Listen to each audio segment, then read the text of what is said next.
Funding for Schaffrillas is provided by Squarespace, the sponsor of today's video.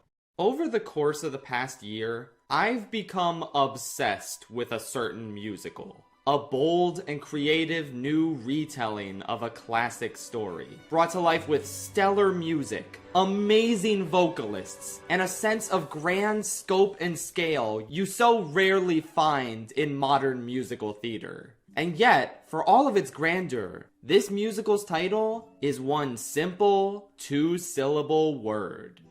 Venice. We're the citizens of Venice. Yeah, we've been locked up, cages shut down. Written by Matt Sachs and Eric Rosen, and first premiering in 2010 in Kansas City, Venice is a loose retelling of Shakespeare's classic play Othello, set in a near-future dystopian city, and telling its story through an unconventional method: hip-hop music. I say unconventional because this was a few years before Hamilton. Speaking of which, the original cast features none other than Leslie Odom Jr. as the main villain Marcos, who plots the downfall of his half-brother Venice, played by Haas Slayman. And yes, he has the same name as the city. The city which also is not modern-day Venice as we know it. I know, it's a little bit to wrap your head around. I won't burden you with the details here. Believe me, I have a whole nother video about it down the pipeline. But for how obsessed I've become with this show and its stellar music over the course of 2024, let's be honest, you probably have never heard of it, right? It kind of faded into obscurity, and I have not seen a single other soul talk about it, besides my girlfriend who first showed it to me. That's you. That's me. And if it sounds at all interesting to you, that's great. I can recommend that you check out the cast album they produced based on the off-Broadway New York run the show had in 2013, before never running anywhere else ever again. You can listen to the songs and kinda sorta follow along with the story if you read the Wikipedia synopsis as you do it.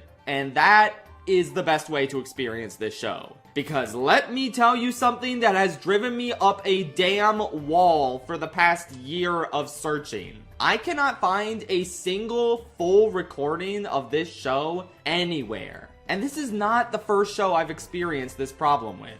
You see, if I were to tell you to check out an obscure film that you've probably never heard of, say, the awesome Japanese sci-fi comedy Beyond the Infinite 2 Minutes, that's easy for you to find it. Just look it up, see that it's free on the streaming service Tubi, and go watch it. That wasn't a hypothetical, you should actually do that. There are a lot of older movies that haven't been preserved, but for the most part, film as a medium manages to persist through constant physical and digital re-releases. And if we don't get any official re-releases for certain films, you gotta admit, sailing the seas is a viable option. The same is doubly true for video games. Preservation is a touchy topic when it comes to the medium, and while a lot of games unfortunately never get re-released and are doomed to stay stuck on obsolete hardware with insane prices attached to them, well, yar har fiddle-dee-dee. At least for a lot of them, there is a viable way for you to play them. Musicals, though? I think these might be the lowest on the totem pole in terms of preservation, because even shows that make it all the way to Broadway,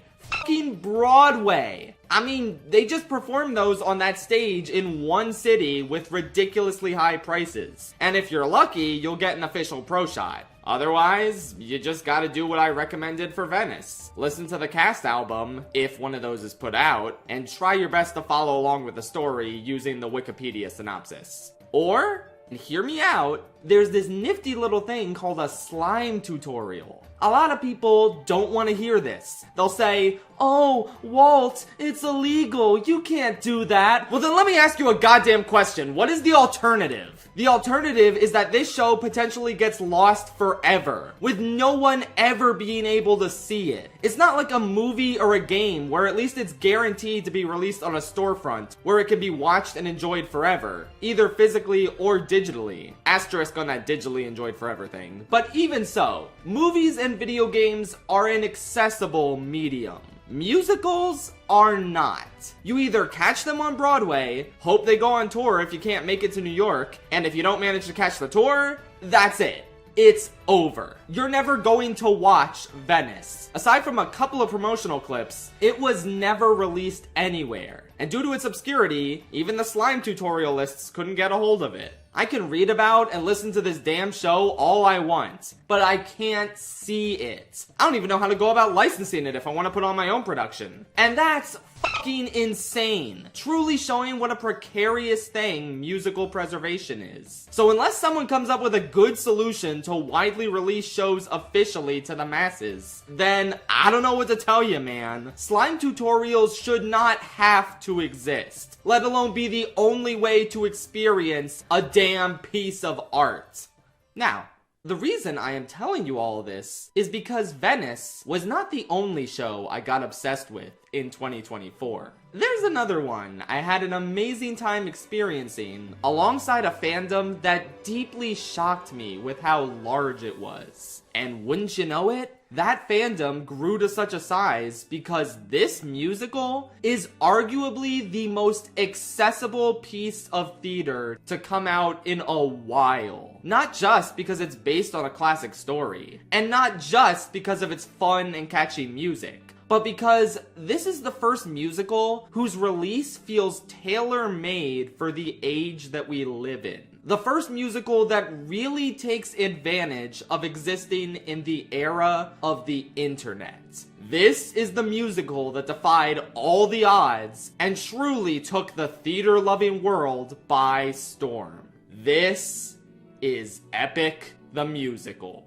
Now, despite its name, it's technically only a series of concept albums at the moment. But let's be honest, it's a fully featured musical. Just not a stage one.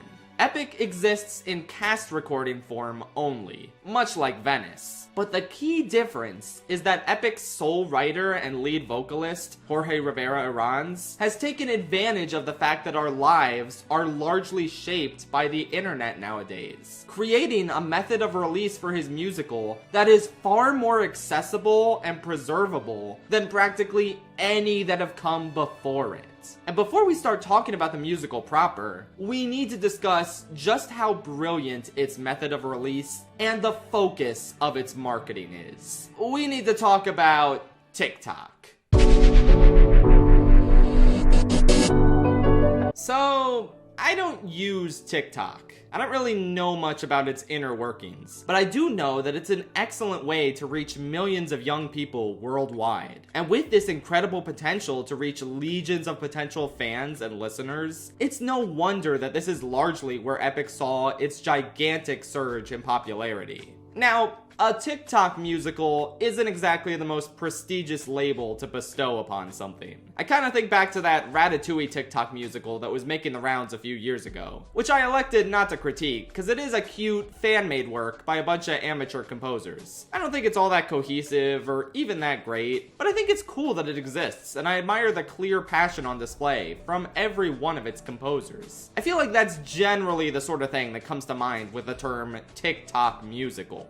Epic isn't really that at all. It wasn't originally written for TikTok. Jorge initially started working on it in June 2019 for his senior thesis project at the University of Notre Dame. However, you can't separate the influence of TikTok from the shape that the musical would end up taking as the years went on. Not only were Jorge's behind-the-scenes videos on the platform the main way it ended up gaining popularity and traction, but he also cast most of the musical just through auditions held on TikTok. That's kind of insane, because you listen to this cast and there is truly not a single weak link in the entire thing. They all sound legitimately on par with a ton of vocalists in original Broadway cast recordings. And then you take a step back and remember that practically all of these actors are complete unknowns whose amazing voices never would have been discovered so quickly without this social media platform a lot of people dismiss as inherently cringe. It really makes you take a step back and realize, wait, is this a better method of discovering talent than the traditional way it's done? You could argue the same is true for this musical's method of release. Rather than having every song come out all at once, like you would see for a traditional Broadway cast recording, Epic was split into 9 distinct sagas, consisting of 3 to 5 songs each, that were slowly released over the course of multiple years. The first 2 sagas released in late 2022 and early 2023, respectively. Then, following a lengthy copyright battle between Jorge and the original record company, company, we got back to regular releases of the remaining sagas starting in Christmas 2023 and continuing all throughout 2024, with the final saga debuting last Christmas. I only started really following this show around the release of the third to last saga, the Wisdom Saga, in August 2024.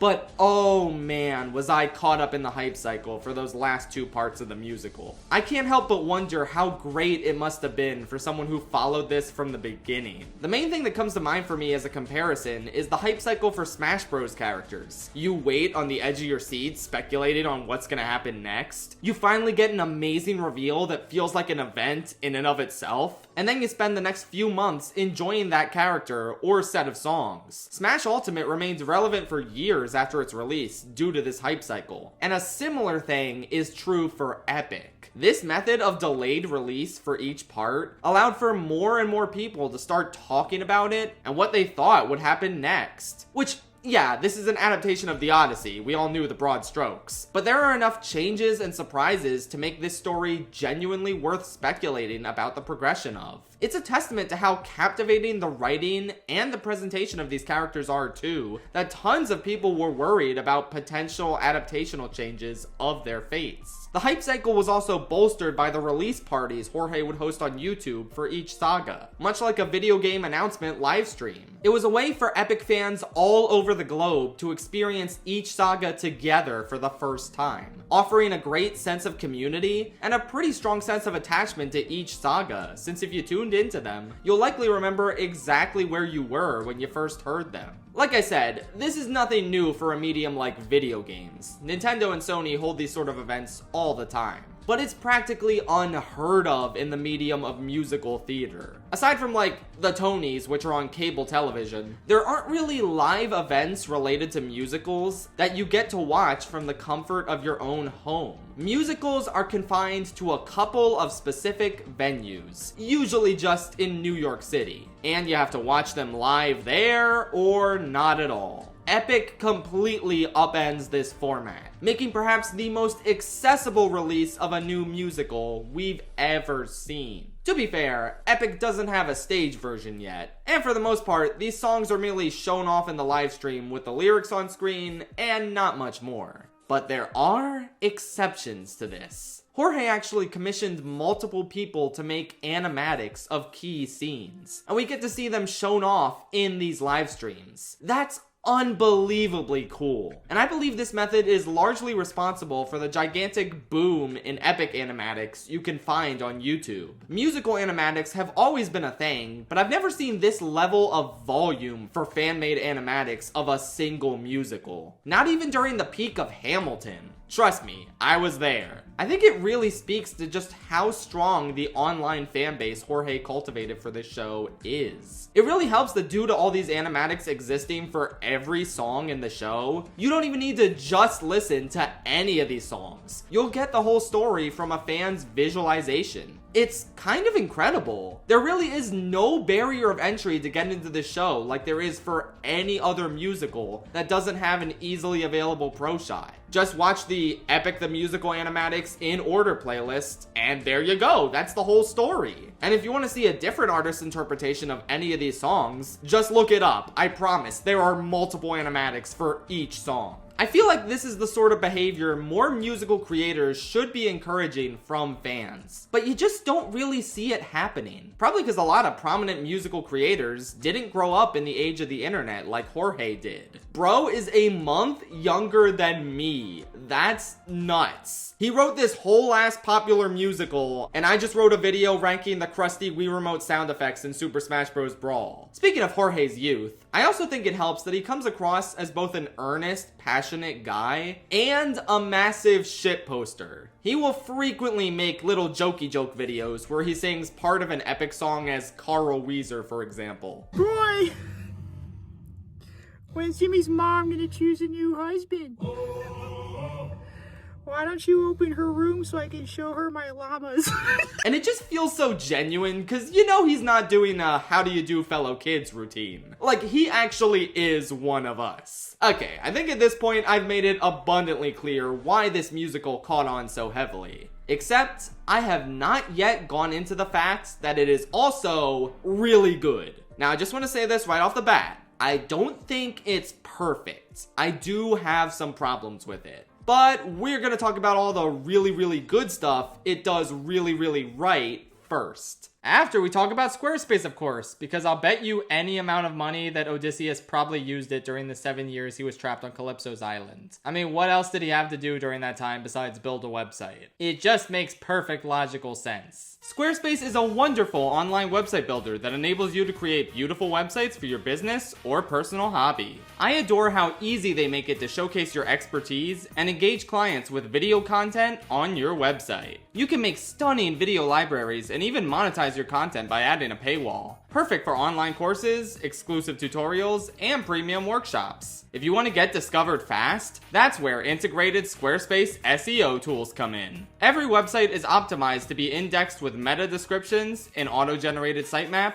and more, letting you pop up more often on search engines and attract way more customers. Squarespace also offers lots of built-in donation tools. You can create a professional, on-brand website that makes it easy to accept one-time or recurring contributions, and engage your supporters. Use built-in email campaigns and marketing tools to connect with your community and inspire more people to support your cause. Check out squarespace.com/Schaffrillas for a free trial. And when you're ready to launch, use promo code Schaffrillas to save 10% off your first purchase of a website or domain.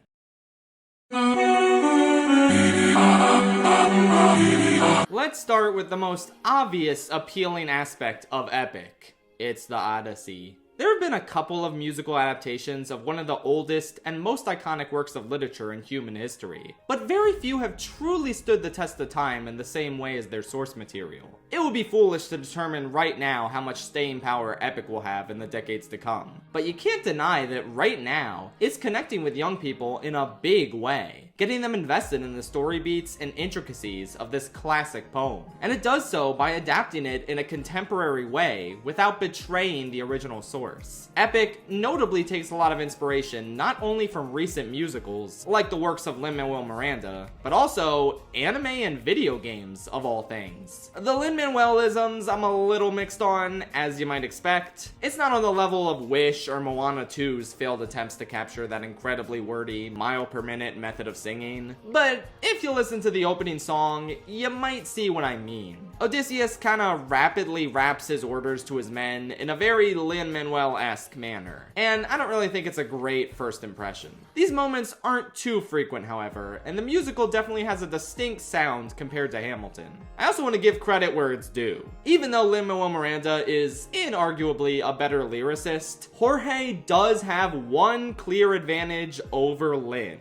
He can actually sing. I think casting himself as the lead makes a lot more sense here. Not only is this an online passion project instead of a fully fledged Broadway musical, but Jorge is genuinely very strong in the singing and acting departments. But we'll get to that later. I'm kind of going off on a tangent instead of focusing on the most important thing I said a couple of sentences ago: the anime and video game influences. These aren't just me reading too much into it. He's literally said this before. And if you watch these live streams, it's impossible to ignore. The streams refer to parts like the Cyclops encounter as boss battles. The animatic bit that introduces Circe gives her a Smash tagline. Don't even get me started on Odysseus' final battle against Poseidon, where even without the music on its own sounding like an intense anime battle, I mean, what do you call the animation in the live stream, huh? The Odyssey is not some stuffy old piece of complex literature. It's more or less the ancient Greek equivalent to a lot of shonen anime young people watch today. It's intense, it's exciting, it's goddamn epic. The musical lives up to its name and then some, with its consistently thrilling and huge vocals and background music. Is this approach perfect? Well, no, it kinda has the downside of sounding a little too samey at times. But we can get into that later. This is the positive part. I want to keep up this momentum and talk about the great stuff in this show. Like I said, Jorge's performance as Odysseus is overall really good and very likable. You absolutely find yourself invested in his plight, even after some of his more unsavory actions in the second half.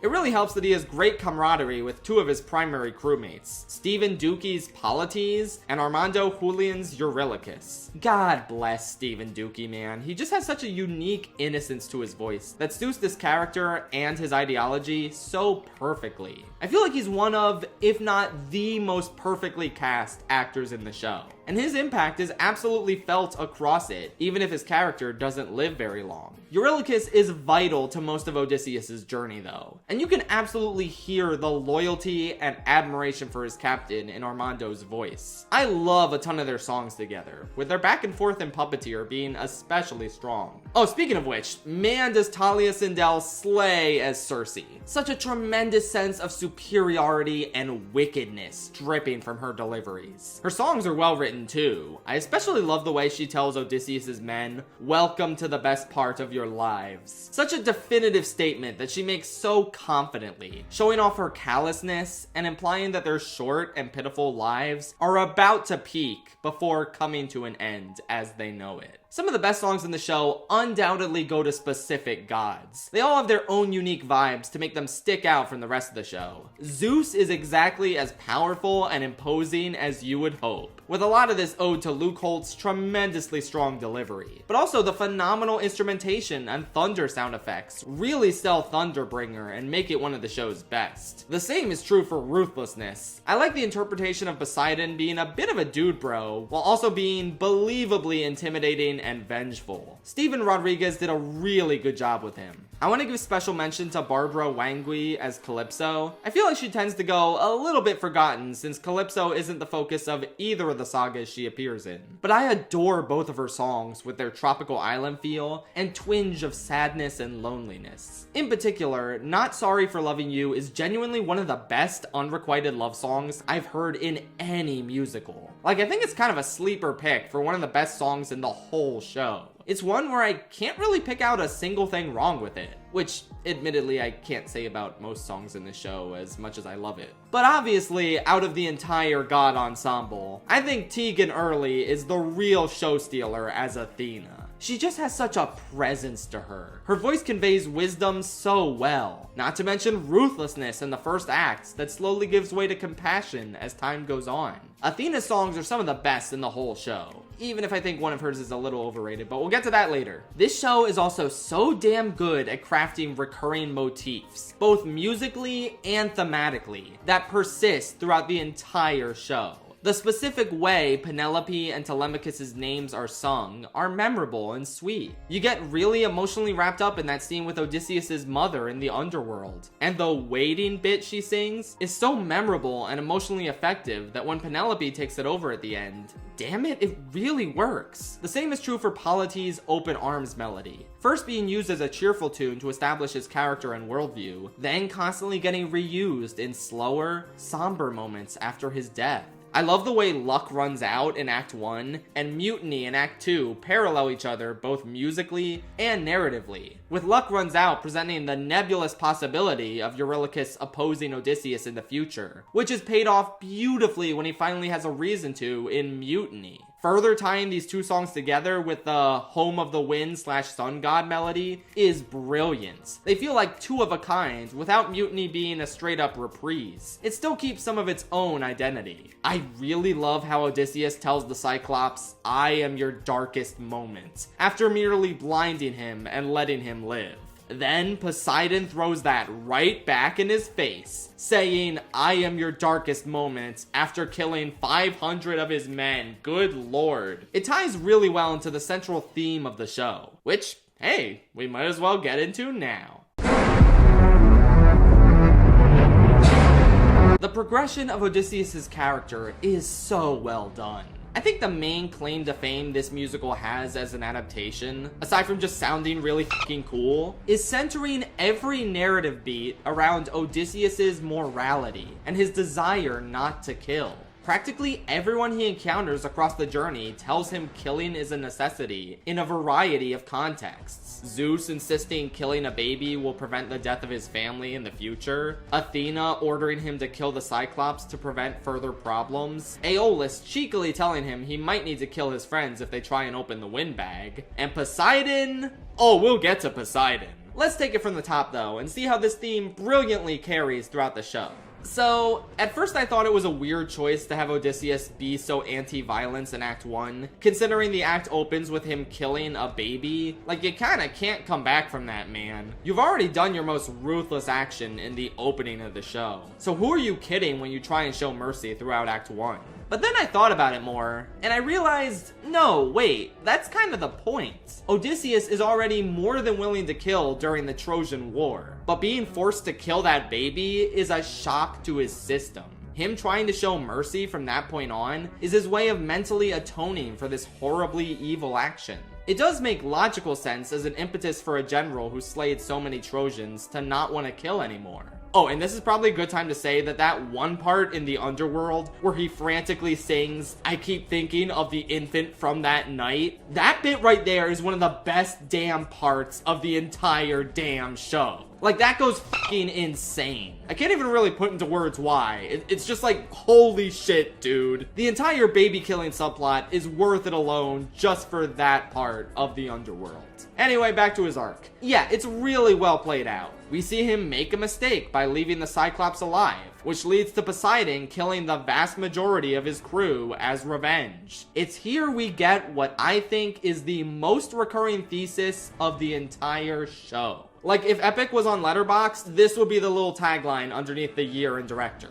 Ruthlessness is mercy upon ourselves. I'm not saying that's a good philosophy to live by, but what I am saying is that so much of the show itself revolves around that one line. The idea that Odysseus needs to stop playing nice and be more ruthless in order to make it home. An idea that unfortunately proves to be true. From Poseidon killing his men in an incident that totally would have been avoided if Odie had just killed his son, to the prophet's insistence that the man who makes it home to Penelope will no longer be Odysseus. That he'll lose himself and any semblance of a conscience he had left along the way. I like how it comes right after Circe, where she and Odysseus grant each other mercy. It gives you hope in a kinder journey ahead from both Odysseus' perspective and that of his foes. But then the prophet brings you back to reality and makes you realize, no, that was just an idealistic dream. The Act 1 finale monster isn't really my all-time favorite in the show musically, but it's a chilling narrative beat where Odysseus considers the ruthless action of every god and monster he's encountered so far, and mentally justifies all of them, even noting that his actions during the Trojan War were pretty similar. It makes for a really strong culmination of everything we've seen so far, and a great hook going into Act 2. This leads into the Thunder Saga, which is so damn good, largely because it has its own perfect standalone thematic through line that also ties into the larger thematic through line being told. This is where we get to see Odysseus' ruthlessness in full force. We start out with him killing the Sirens, with every one of his crewmates being on board for this. Hell yeah, he's a different beast now. He's like a leopard eating their faces. Then we get through the lair of Scylla, where in order to make it through, Odysseus consciously decides to sacrifice 6 of his own men. This is that bridge too far from what he did to the Sirens. A real wake-up call to everyone else in his crew who realize, I never thought the leopard would eat my face. So they hold him down, and we get to see just how incompetent they are without his leadership. They probably would have just eaten the glowing seeds at the beginning without him, and then the journey would have been over there. But here, they slay the cattle of the sun god, and Zeus arrives to exact his revenge. And this is one of the coolest damn additions that wasn't in the original Odyssey. Instead of the men dying while Odysseus survives, since he was the only one not to eat the cattle, Zeus gives Odysseus the choice of whether he or his crew should die. And he chooses the damn crew. Another instance of the ruthlessness within this saga being stepped up to astronomic levels. It's a perfect reflection of a man who's lost all conscience and will to do the right thing, since he's solely focused on getting home to his wife, no matter the cost. It's a deeply insane moment within the narrative, but it feels earned because of how well the rest of the saga and the show builds up to it. Then we finally get to the Vengeance Saga, where Odysseus finally gets to carry out his vengeance on Poseidon. And I feel like we should be horrified or whatever, but honestly, I can kind of get behind Odie here. I mean, Poseidon kind of deserves this. Regardless, this is another insane dramatic moment with such great buildup and intensity. Hearing Poseidon shriek that Odysseus is a monster after having him declare himself as such at the end of Act 1 is what really solidifies how far he's fallen. And Odysseus throwing Poseidon's words back at him with, "Didn't you say that ruthlessness is mercy upon ourselves?" Oh, that is just diabolical. Such a damn great moment. To me, this is the real final boss of Epic, and the suitors were just kind of a bonus mob to fight in the epilogue. 600 Strike to me is the natural climax of the show, where Odysseus finally strikes down his main tormentor. After he kills the suitors and reunites with Penelope, I have to admit, maybe the ending feels a little too straightforward and happy for him. After everything he's done, it's hard to say if he truly deserves this. But I guess there's something to be said about the potential for redemption and the remaining humanity that can still be found within Odysseus. Another one of my absolute favorite parts of the show is his last encounter with Athena in the penultimate song, where they've switched perspectives compared to the beginning. Athena feels remorse towards her role in shaping Odysseus into the monster he became, and expresses her hope for a kinder world, only for Odysseus to dismiss the idea that he'll live to see one, but that Athena might make it so after his time since she'll live forever. It's a really profound and mature moment, and I'm glad this relationship was given closure in between Odysseus' reunions with Telemachus and Penelope. I'm also glad both of them get their own song to reunite with him. It's overall a nice ending story-wise. And I can say the same about the entirety of the musical. It's just a good, unique adaptation that has its own things to say about morality and how much of himself a man can lose in his pursuit of a noble cause. He can't erase his horrible actions. I still get chills every time I hear his exchange with Eurylochus at the end of Thunderbringer. "I have to see her, but will die. I know." It's intense and messy, and I appreciate the risks it takes in how it depicts Odysseus. I feel like a more commercially minded musical adaptation of the Odyssey wouldn't strive to make him this monstrous and potentially unlikable. But it all ties into the incredibly interesting central theme, and I'm mostly super happy with the way it's all played out. So yeah, I think Epic is overall pretty great. Is it anywhere near one of my favorite musicals?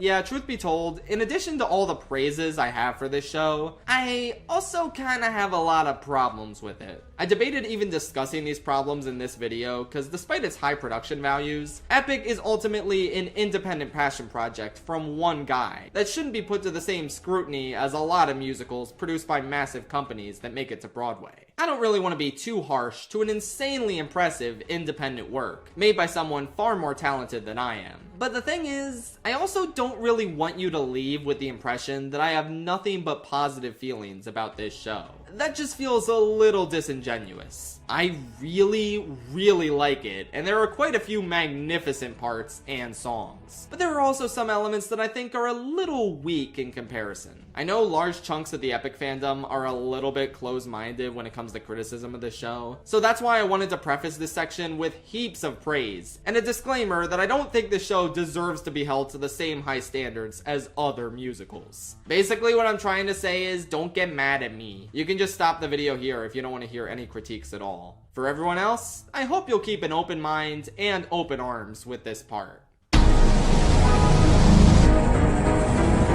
I think one of my biggest problems is that the show just sounds samey in a lot of instances. A lot of that comes down to it being extremely Odysseus-centric. There's only one saga where he barely appears. Otherwise, he's pretty much there the whole time. And there isn't much variation in his vocals. He scream sings a lot, and eventually that does start to blend together. I really like this one part of Mutiny when he begs Eurylochus not to eat the cattle, because he sounds very weary and tired while he does it, going for gentle high notes instead of being loud. One of my favorite songs in the show is The Underworld, but if I had one critique of it, I really wish the first few times he sang All I Hear Are Screams were more quiet and remorseful, because that would make the final All I Hear Are Screams, when he finally does scream the lyric, infinitely more explosive and impactful. I also feel like the final song in the show is not the time for him to be screaming. I wish he was quieter and more weary sounding then, but oh well. In general, the show could use a little bit more variation in terms of the way people sing. Everyone is loud and has these big, dare I say, epic moments all the time. But when everything's epic, nothing will be. The reason So If You Care to Find Me, Look to the Western Sky hits so hard is because there's nothing else like it in Wicked at that point. I really wish Epic had more songs like We'll Be Fine. It was so much softer and more soothing than the other songs that it made me realize, hey, why didn't we get more songs like this in Act 1? I understand that if there's any musical where you want to go big and grand a lot of the time, it's an adaptation of the goddamn Odyssey, but you could still keep a lot of the big moments while toning down other less significant songs. I mean, if this gets a stage adaptation, Odysseus is going to be one of the most ridiculously demanding roles ever, considering how often he sings loudly and how often he'd be on stage. I also just don't like some of these lyrics. There are plenty of good ones, but I don't think it's controversial to say that Jorge is a much better musician than he is a lyricist. One general problem across the show is the heavy use of slant rhyme, and like, I'm not super opposed to slant rhyme every once in a while, but it just pops up so frequently in this show, and it kind of annoys me a little bit. I mean, good lord, my girlfriend counted and found there were 205 uses of slant rhyme. And that's not including repeated rhymes. I mean, don't you think 100 is enough? One of the more egregious examples is in Keep Your Friends Close, when Aeolus sings, "Take a look right here at this bag. It has the winds of the storm all trapped." That's not even close. Unless trapped is supposed to rhyme with catch, which that's also not even close. I don't know, most instances of slant rhyme are excessive, if excusable, but this one always got on my nerves a little bit. While we're on this song, I really don't like how Aeolus sings, "And if you win, you will get what you're yearning," as a way to rhyme with serving. It's not the slant rhyme that bothers me, it's just, you will get what you're yearning for. That's the grammatically correct way to say it. Just say "for" at the end. Yearning as is doesn't make sense here. Okay, I'm gonna sprinkle in a lyrical compliment so you guys don't get mad at me. During Get in the Water, I really love the unconventional use of profound when Poseidon sings, "I'll make tidal waves so profound." Like, it's just an excuse to kinda pseudo-rhyme with drown, but it also sounds raw as hell. Biblical and immensely powerful, even if it's not really the way most people would use profound. So that's cool. Okay, back to lyrics I don't like. Aside from the slant rhymes, there are two really egregious ones that always come to mind.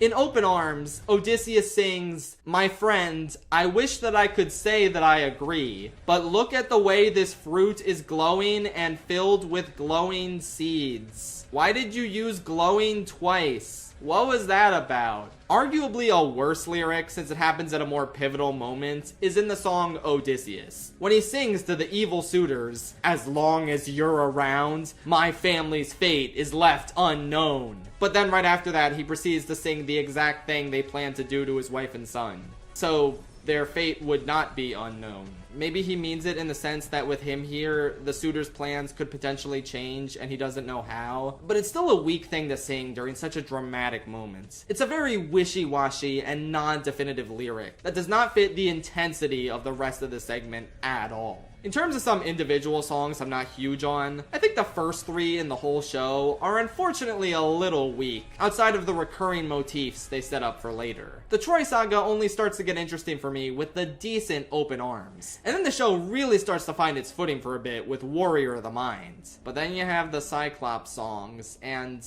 I get the intention of giving this big hulking beast a song that's slow and not all that musically crazy, but it can kind of be a drag on re-listens reason. I usually just skip straight to remember them. I think the Ocean Saga is great overall, but Storm might just be the worst song in the whole show. It's just all over the place. It's one of the only ones that I can say doesn't really flow musically. It's just got such a boring hook. Storm,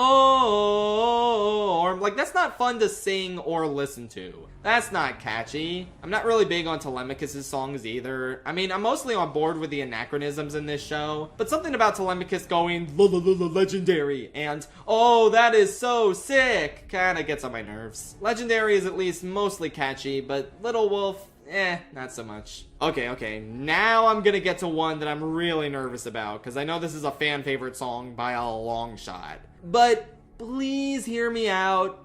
I don't think God Games is that great. Not yet, Ferb. To me, it just shifts tones between all the different gods way too rapidly for me to really connect to it musically. And in terms of progressing the plot, it just feels fake. Like Athena convinces Apollo, Hephaestus, and Hera way too quickly and easily. I know Hera's is meant as a joke, but it's not really a great joke. The bit with Aphrodite and Ares was a little bit more of what I was looking for out of this song. And the ending especially is fantastic when you hear Athena's theme blaring as she withstands Zeus's attack. I just don't really care for this song overall though. I love the idea, but every time I try giving it another listen, it just doesn't do it for me. There are a couple other little issues I have, but I mostly covered the broad strokes, and I don't really want to come across as too nitpicky. Overall, I think this show works great in its current concept album form, but I feel like it's going to be very hard to adapt to the stage without some overhauls. Mainly to change how Odysseus-centric it all is, and giving the vocals some much needed variation instead of just having them sound loud and epic all the time. But that's just a hypothetical. If there does end up being a stage version one day, maybe it'll work in the music's current form. Who knows? I just think it's incredibly amazing that this exists at all, and that it's this good. The popularity makes sense. It feels completely earned, and I'm so happy for all the good things coming the way of Jorge and the entire cast. I don't think Epic is perfect, but for a free passion project from an amateur 27-year-old composer, I mean, why the hell does it need to be? The fact of the matter is, despite its flaws, it truly has no business being this good. It's hooked me so thoroughly in a way I didn't think I could still get hooked by a new musical. It taps into such a new, exciting, and yes, epic place when adapting one of the most classic stories in human history. It has tons of memorable songs with great hooks and incredibly enticing moments. But I think more than anything else, the reason Epic is the most exciting musical in years is because its new and different method of release practically demanded that it be. Treating each story arc in a musical as a major event to be dropped for the entire viewing world to see, with the help of outstanding animatics, is a stroke of sheer brilliance. One that demands musicals to be seen by as wide an audience as possible moving forward, instead of just a lucky few who have money to burn on trips to New York. I'm beyond ecstatic that the release method Jorge opted for worked out this well. And I sincerely hope other musicals in the future attempt this release strategy.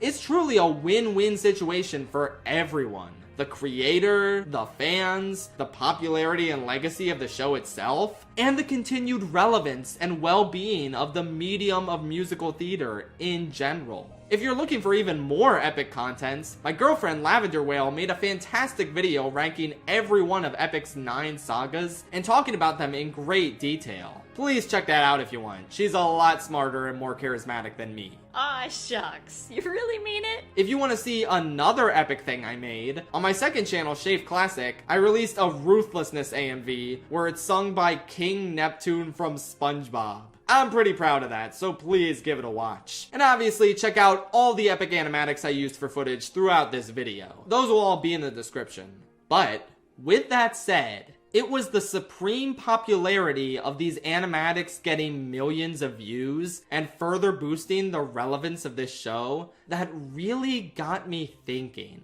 Do you remember how I started this video out by talking about Venice? A musical that I have no way of watching and really barely any way of promoting to people since there's not enough footage to work with at all, even if I wanted to potentially make a video promoting it? Well, Epic may have given me the inspiration I needed to really deliver this musical on a silver platter to all of you. For the past few months, I've been commissioning a bunch of the artists who worked on Epic animatics to create animatics of every single song in Venice. And once all of those are done, I'm gonna be promoting them in an analysis video all about Venice and bringing attention to it. I absolutely adore the songs in this musical, and I finally want them to have some visuals for people to associate them with. Once this whole project is done, I'm gonna rest easy knowing I did everything I could to let this forgotten gem of a musical see the light of day. And it's all thanks to Epic and Jorge Rivera Irans. See you guys when the Venice video is out. But until then, go check out my girlfriend's video. Seriously, it's really good. Good night, Ithaca.